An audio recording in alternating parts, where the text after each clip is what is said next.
This is Brownie's Podcast!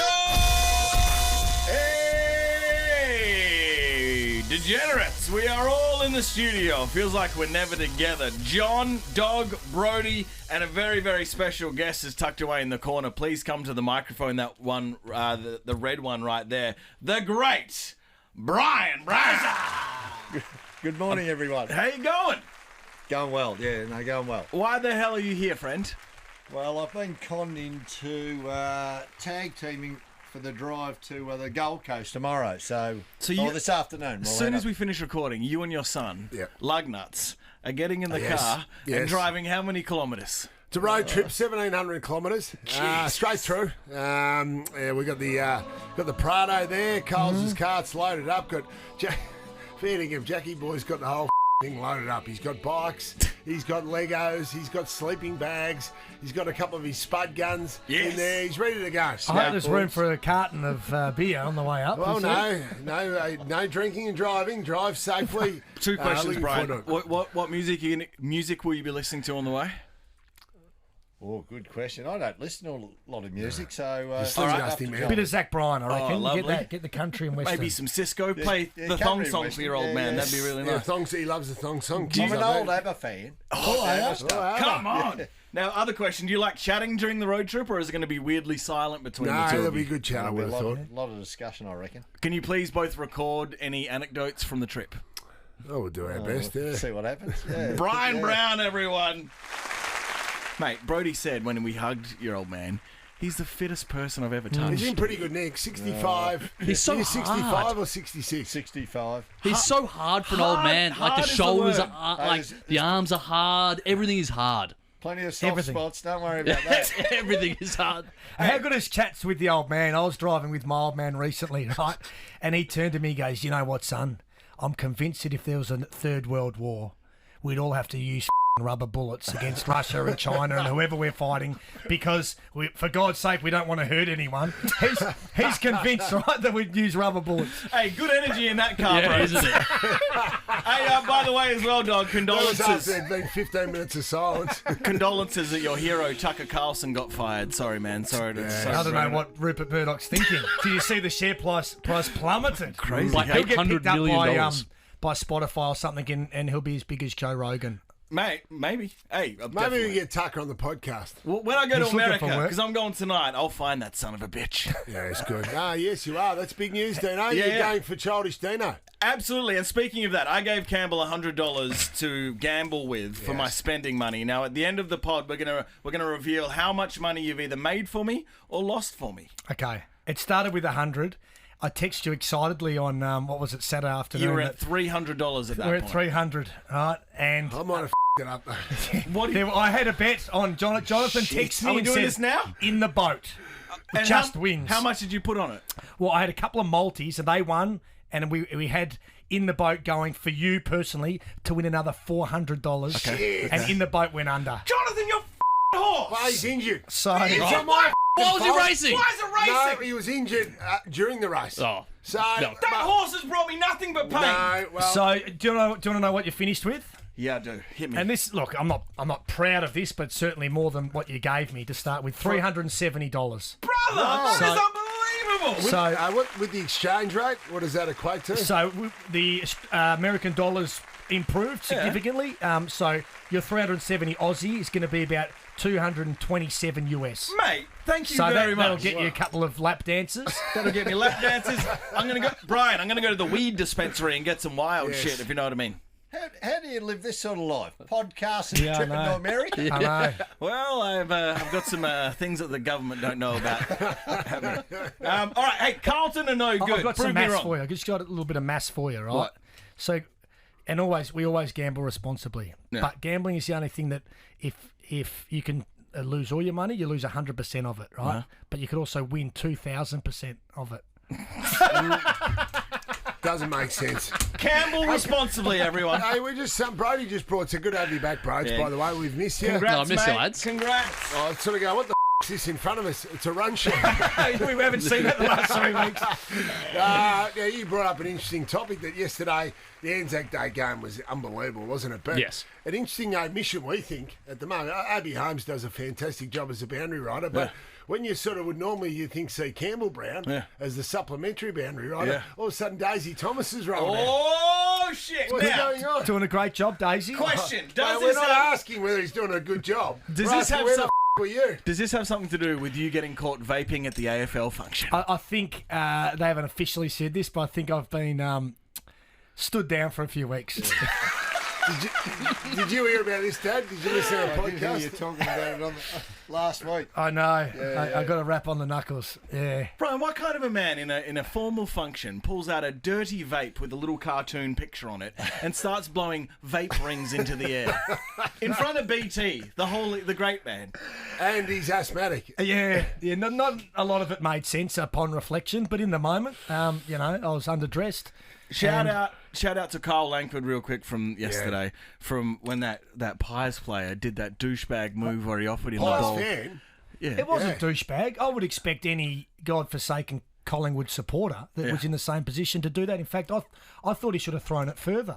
Okay, but What did he do? It's a very primitive action. So rather than like the finger, which is the classic bogan go-to, this was even more primitive. So it's kind of like an uppercut, and then you slam your other arm down in between the uppercut. but I'm talking about the He threw drop the ball footy. away. He offered him the footy and then dropped it. Dropped it. I loved it. It was a classic move. But then Langford, not an easy kick, No. drills it and then just points at it. Yeah, that's... Yeah. Magnificent shit. Beautiful moment. Great moment. Interaction between fan and player. Actually, Nothing you're right. untoward. You're right. The guy's gone viral. A lot of people picked up on it and tweeted what an idiot he was and that. But that's just great. That's what this game Actually, you're is right. built on. Without that douchebaggery, we don't get that moment. That's right. Kyle Langford was very classy to his reaction after. He had man. the last laugh. I used to love when you'd have those shots right up against the boundary and people would just get stuck in Oh, it. mate. Especially those Port Adelaide crooks.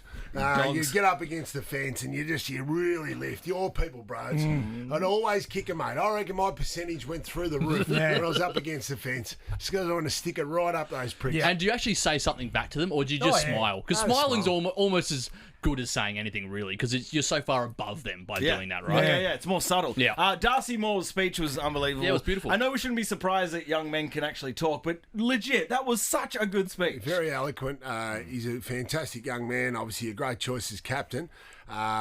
Did he practice that in front of the mirror? Because he did not miss a beat. didn't, eh? To the And- point where you think, was he up early this morning just having a crack at this in front of the mirror? And Well, he so got he it down should. pat? And that's what we realised that other players probably don't do that. He cared about the moment. He was prepared, wasn't Yeah, he? He didn't just walk up there and think on the spot, I'm going to thank them, and them. He was prepared. But then to actually land, everything that he was thinking about and execute it in front of 100,000 live audience.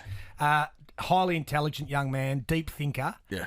And outstanding footballer. But you don't have to have rehearsed something for it to be so eloquent. So when I think of Mel Brown, when he's spraying Chanel Vella when she door-stopped him in the garage at your place that day after you were sacked from the Gold Coast Sun, that was extraordinary. It was the most eloquent bit of diatribe I've ever seen in my life. Could you He imagine wouldn't if have Mel- got up that morning and practiced in front of the Imagine mirror. if Mel had practiced that in the past and we found out that he's a fraud. He'd been practicing that Can sort you of... go and get...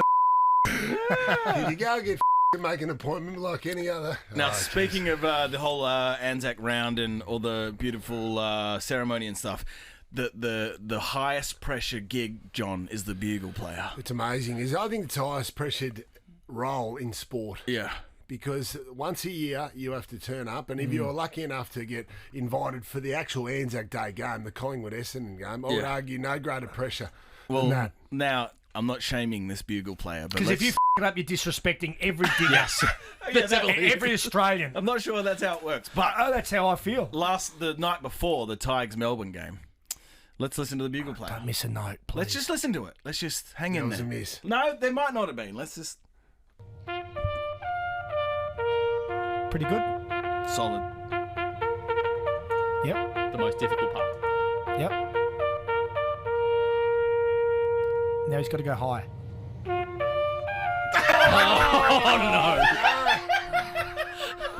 It's like letting out an accidental fart. It sounded Yeah. like. He composed himself, though, in fairness. He got Yeah. back on track, and I felt for him. I felt for him in that This moment. is Not shaming him, but what a beautiful. Well, it feels like it's shaming.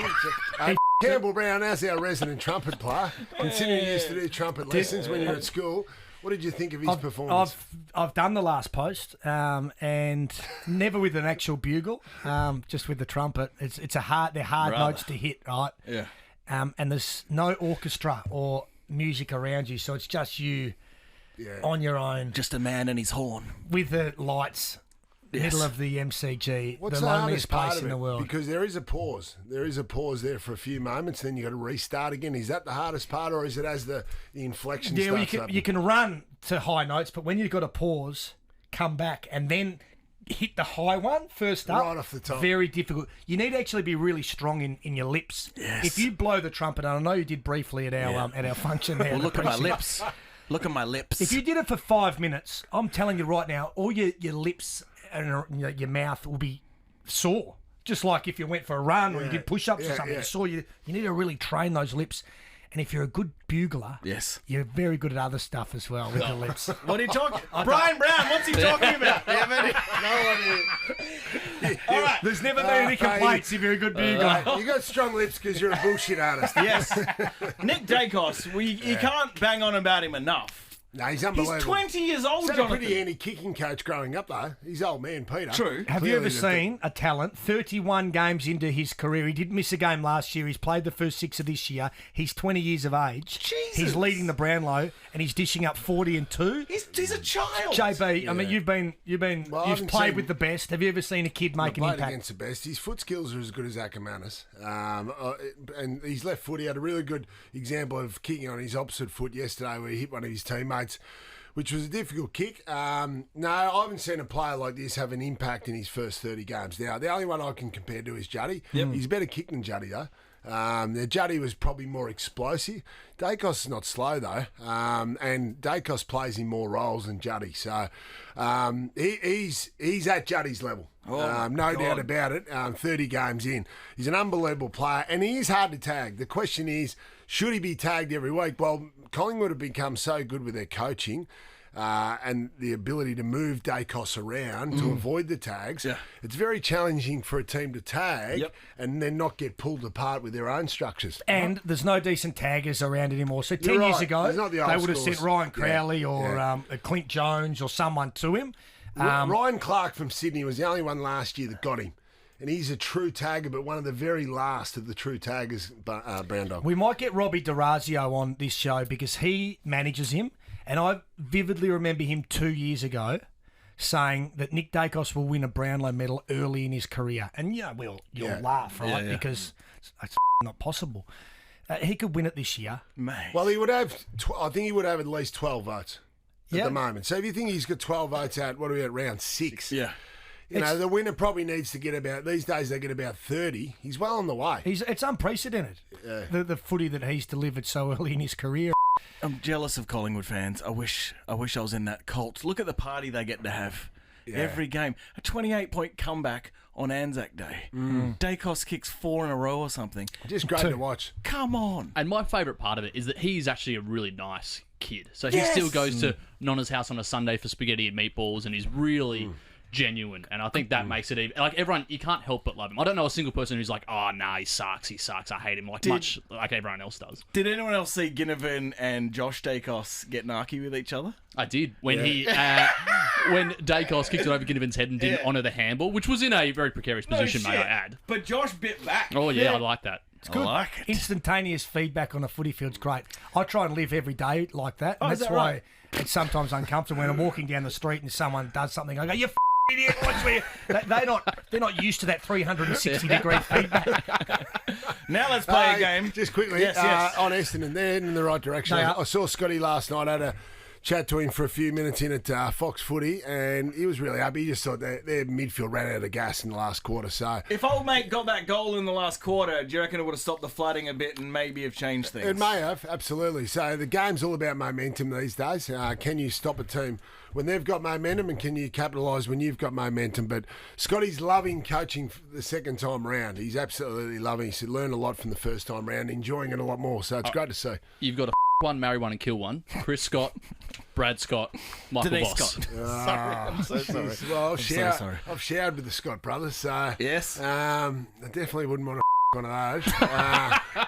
Listen to your son, Brian. Yeah, I know. What it's is this? terrible. At least we know this is going to be cleaned up. Oh, yeah, sure. But you know, this part. mate, I'm not even going to answer that. That's just a stupid question coming from a Port Adelaide supporter. That's how Port Adelaide people think. Hey, Carlton, I watched the Saints game. That last quarter, they regressed to teenagers and panicked. And, mate, they're not... The hype can't be believed when they're dishing that up. Your thoughts? Carlton, Yes. concern. It's a big concern. Doherty's out. Sard's out. Williams is out. Marchbank's out. So they've lost a lot of run in their back half. No doubt about it. Their one wood is their stoppage play. So they're big balls in the middle. If they're not delivering at stoppage and getting the ball in their forward half, yeah, that's really when they become a pedestrian team. I don't like their slower ball movement. I think they need to get it to Curnow and Mackay quicker. Mackay's horribly out of form confidence-wise with his goal That kicking. poor bastard, that one shank. I haven't seen one of those in a long We showed time. some good stuff on Fox Footy last night, where I hope you all watched me on the couch last Yeah, night. man, I sure did. Yeah, absolutely. What'd you think? What'd you Don't think miss about? I thought Bucks was good. Bucks is strong. What'd you think of my Harry Mackay analysis? I fell asleep, brother. Well, I'm sorry. mate, well, I'm the good sorry. analysis was that he had 4 shots Yeah. from the same side of the ground at Marvel, and he had 4 different techniques. No shit. Snap, drop. So how can you kick consistently and have different procedures or different routines or different techniques? You have a snap, you have a drop punt, he goes to play on, he passes it off to a teammate. You can't be consistently a good goal kicker if you've got all these different routines. Sounds like Jonathan's auditioning for another coaching role at 2 clubs now. I was going to say that, but North kicked 7 goals, 13 on the weekend. I'm not a goal kicking coach. So you're not really making any difference there, are you? Nothing to do with goal kicking at North Melbourne. The most important players on a footy field Yes. in terms of winning the territory battle are the midfielders, right? So the midfielders for Carlton did a really good job. Cripper played well and Walsh and those guys, so Chera. But the most important player in terms of ball movement and fluency and hitting the scoreboard are your half-back flankers, right? Yeah. They're the ones that take the risks with the corridor kicks and everything. And no one's better in the comp than Sard and Doherty, right? At taking the game And I on. think Williams has been pretty good at that too in the But past. he's been injured a little bit, right? That's right. So that's where their drive and their offense comes from. And those two guys being out is significant. Look at how pedestrian Richmond looked last week, and you get a guy like Jaden Shortback, right? Spot Who's in the footy world, he's not a massive name, but he's won their best and fairest, and he's a 700-metre gained player and a beautiful kick. They looked a different side with him on the field. So maybe that's where the Blues are just lacking a little bit. Yeah, I think it is. And look, people say, it's excuses. Well, it's a reason. At the end of the day, it's a reason. Important players. Look at Dacos. Look at the impact he has. He's mainly a half-backer. Hey. So that really helps their drive. We're going to take some ads coming up. The list cloggers, Daniel Gorringe and that crew, and Dylan. What's it? Dylan Buckley. He's one of the great men. Dylan. Apparently they've shots fired. Oh, Apparently not again. Apparently we've got some really? bullets Okay. coming our way. They've gone back to the well. Also, we're going to play a game called Name the New Tasmanian Team. Yes, looking forward to that. To take us to the ads, let's listen to that bugle player all the way up to the little fart.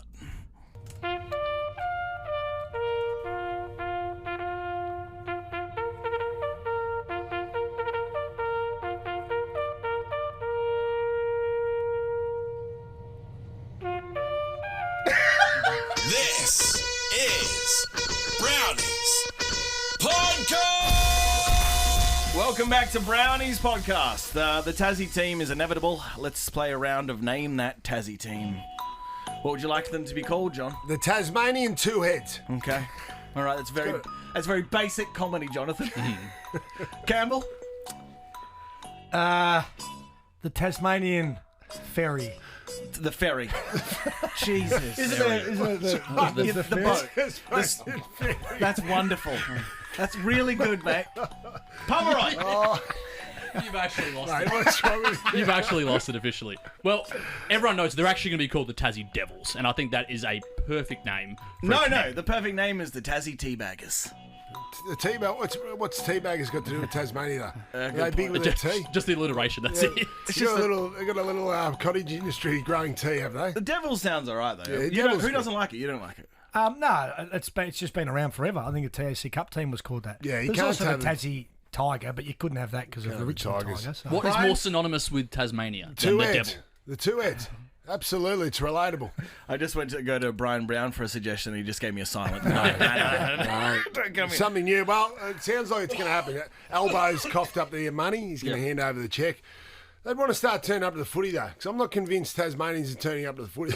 Shit, that's big. That's big. They've already got a play. Wait, both brown people in the studio obviously have COVID. Yeah, Both of you. They need to unite the clans. We've been vaping with Campbell Brown. They need to unite the clans because Well, the no one Hobart goes to people footy don't and- love the Launceston people and vice versa. It's Yeah, a but great. Launceston don't even go to the footy anymore. Like oh, look at they're just empty stadiums on the weekend. Adelaide v Hawthorn. Hawthorn were huge down there. When North Melbourne plays down in Tassie, no one goes there. Are we convinced that the Tasmanian people are going to actually go to the football? They league love or their the footy, stadium? but North Melbourne and Hawthorn aren't necessarily setting the world on fire at the moment, and there's no Adelaide Crows supporters down there, so if they give them a decent game, they will turn up. They have for 20 years. Hey, Brody, so the list cloggers, catch everyone up on this mini saga. It's not a saga. What do you got for us? So a few weeks ago, I think it was about February or something. They got a very good podcast, and I think I like the boys a lot. And they just talk about football and everything going on around it. Gorringe detests Dermy.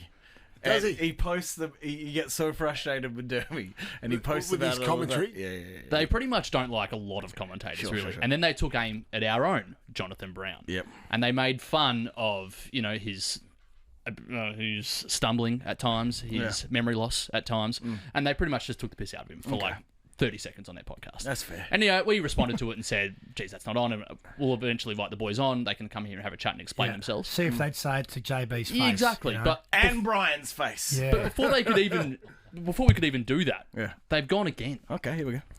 Did we hear anything back from the Jonathan Brownies podcast? Oh, No, they backed down. they backed down. Oh, okay. Well, we'll leave that with Whatever, them. Brownie. Balls in their Scared, court. Brownie, scared. Oh, no, I wouldn't. Scared, No, Brownie. no. You're no. so scared, aren't you, Brownie? Dan, I am not. Scaredy pussycat.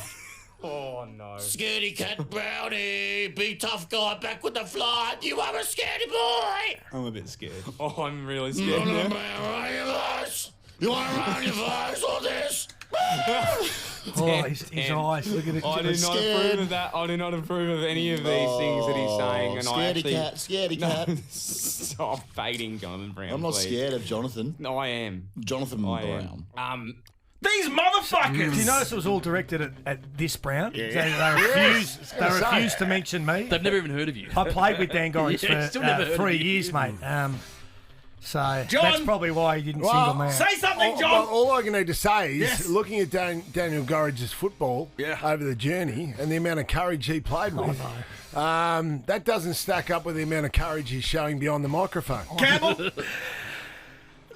It was only directed at Jonathan. got limp. I don't need to get involved. Yeah, what have you got to say? I've got my. I got my. I think there was a bit towards you as well. You're our resident enforcer. This is where No you come into shit. your own. This is You're supposed dog's to be territory. crazy, man. Yes. I'll stick with my mates, and I think what he said was pretty spot on, pretty accurate. Very soft. And you played with him before, Campbell. I played with so him. you've Well- seen it firsthand. Yeah, I didn't play a lot with him because he spent a fair bit of time in the twos. But we're going to invite the boys on, and they're going to come here and explain themselves in person. All right, right on. Hey, I met someone at a urinal. Yeah, Really? How It's an big was his exciting dick? place. Yeah, Do you ever look down and say, No, I don't look around at other Packers. I'm not saying no. I wouldn't do that, but I just He's not insecure. You're comfortable in your own skin. I've got a toddler penis and it's not going to change. right? So I was at the urinal. Do you think it's not fully grown yet? it's just, I fear that it is fully grown. How old are you? 37. Shit. It's fully grown. No, You're not getting much. Stop you're scoring getting- at 40. We need some Camagra for him every day. Anyway, because I know you've got to meet someone at the urinal story. If you're on my same page, you remember yours? Yeah, I do. Actually, right, so we'll get to yours after yes, mine. Beautiful. Thank you. Thank you for reminding me. But listen to this. See if you can pick who it is. Are you the great Mike Brady? Oh, I don't know that great. I am, yeah. Beautiful man. Hello, Peter. Yeah, how are you? Good to meet you. Yeah, good to meet you. So Kazali. yeah, so my male is in the bedroom. He calls his penis Kazali. So when he sings up there Kazali, it's a metaphor. That's good. Do you know the ecstasy I felt when I looked to my left and saw the great Mike Brady? What was he thinking when you immediately reached for the phone to record? He was confused. utterly confused. So were you mid urination? It was at a Bonnie Raitt concert, the country star. Yeah, but you're mid and you pulled the phone out while you're still doing it. Or did you have to snap it off halfway and then get the phone out? I've clocked him at the urinal and thought, content. Here we go. Okay. Got the phone out. You're always thinking. Absolutely. I love that. Yeah. Got the recording going and recorded that remarkable Remarkable audio. interaction. Who did you meet at the pisser? Will Ferrell. Big! Yeah, at the actual Was he big? urinal. Absolutely. At the Qantas Club Airport. Yeah. Back in the day when I think we used to fly with Qantas. Did he have a We fair played for hog, Lions. John? He would have it. He's a big man. I think he's about 6'5" or something. He's I a big think man. so. A Civil War cannon? I think so. All that sort of stuff, Deano. So I wasn't paying much attention, I must admit. I was just thinking, Will Ferrell standing beside me. That's huge. And he was dressed in a tiger suit, like a bit of a dress-up tiger suit, going through the airport. He was going to Adelaide or someplace like that. And I said to him, mate, we've got one of the boys' nickname, Justin Lepage, who was coaching at the time. His nickname is Frank the Tank. Of course, Frank the Tank was your character in Old School. Yeah, that's a great And he goes, well, I've got to meet this guy. And then he came straight out and he got all the boys together for a photo. Oh, man. He was a fantastic guy. Dog, you met anyone at the pisser? Dave Grohl. Love that! Yeah, Dave Grohl was the Atlanta Super Bowl, and it was a couple of nights before it. I was having dinner. I think it was called Boa, one of those nice steak joints over there. Your interaction didn't go as well, though, did it? No, it went okay. You were vaping. He was vaping. Nah. We had a piss, and then he walked into a private room where all the Foo Fighters were, and I followed him into the private room. Like we did with that rapper last year. That's right. Saweetie. Saweetie. Remember we walked in her dressing room. And I was in there and no one kicked me out. And a waiter came up to me and said, would you like us to open this bottle of red wine? And I went, yeah, that looks really nice. And it was apparently worth a couple of $1,000. I don't know why they asked me, but they just must have assumed I was part of the entourage. Well, you're the triangle player. The triangle player, or maybe just the groupie. Yeah. And had a drink of this red wine, and they were all sitting having dinner, and I was standing because obviously there was no seat for me. And then about 5 minutes in, they realised, hang on, who's this imposter in the corner? I thought you could have charmed your way out of that. And it was me. And so I finished the red. It was a beautiful drop of red. I said, make sure you put that on the bill. And I walked out. BP, you got one? I do. The great, and I don't know if you probably remember who this is, but the great Sourav Ganguly. Oh, yes. No shit. Former captain of India. Yeah, so my wife, is from India, and we went to India, and we were standing there, and we were at a nice hotel. I think it was the Novotel or something, which is one of the nice ones in India, and it's right on the water. And I walked in, and there was a big function upstairs, which must have been an official type of function, and we went into the same urinal, standing there, and the great Ganguly was next to me. Did he have a fair hog, Brody? It was a fair gorgonzola. Yeah, it was nice. Did you ask him if he could fix one of the tests? Because they can be bought. No. He didn't like Brian, that, did he? ever He met had a- a lot of questioning. Again, nothing from Brian. What about a little spot fixing? Just a no ball on the third ball of the 11th over sort of stuff? No. Hey. Sourav Ganguly. He's a left-hander, wasn't he? Yeah, mate, good player too. We're going to play some ads. Back in a second. You got a What a World or what for us? Of course I do. Yes. This is Brownie's Podcast! Welcome back to Brownie's Podcast. So, as I told you guys, I'm going to America tonight. Now, I want you to know I'm going to be showing as many people your highlights as possible getting their reactions. Thank you. That's great. Because that got us into the Fox box at the Super Bowl, remember? Yeah. So that's got power. Yep. That's got power in that town. The 2002 Mark of the Year. Yeah. Which was taken against Hawthorn. I was against Hawks. I was playing, Saw it with my own What did you eyes. think? What did you think at the time? I thought it was one of the great marks that I'd ever witnessed. Yeah. Really? Yeah. Now, group meeting on air. What did Johnny Barker think about it? He was thinking in his head, I better make a business decision here. Hey, now, You said that. if you're going to be showing highlights of Jono's mark, I still don't think I'm too old to hit the modelling scene, right? Yeah. And there's a couple of photos of me doing the rounds in my Men for All Season stuff, which you guys have seen. He wouldn't have seen. If you can just, Dad wouldn't have seen. If you can shop that around Hollywood, and if it gets into the hands of the right people, maybe I can be the next, David Beckham or something like that. But dog, that's catfishing because You look nothing like that. what happens when they call you? But no, that's a great idea. I'm going to show as many women because, mate, you look at not just women, men as well. Absolutely. I think men might be more inclined to. Absolutely. Just quickly before we move on from that honeymoon, Broads' wedding was fantastic. Yes, mate. Was it? How do you? No, I enjoyed it.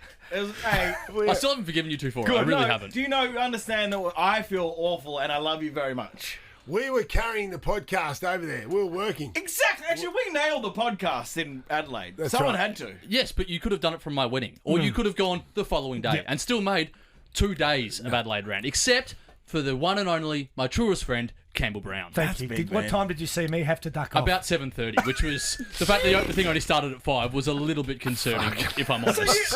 Did you see me? Yes. You were there for 2 hours. I came back over to say hello to everyone that was there and went round, and there was an empty chair. I was like, mate, who was sitting there? You may and then as well. I remember that Campbell... And he's even left his little note and everything that was still there. You motherfucker. I wrote him a really beautiful That doesn't note. count. Doesn't count. We wrote 119 You beautiful weren't there. notes to every guest. At the wedding. You did not go I to had the to wedding. duck off and do the armchair experts on 7. So Brian Brown. Brian This is a Brown. studio. That's a slab, That Brian. is sacrilegious. Slab. Please apologise to the listeners. hang on, guys. Let He him just said sacrilegious, sacrosanct, or religious. There's no such word as sacrilegious. There is. There is, brother.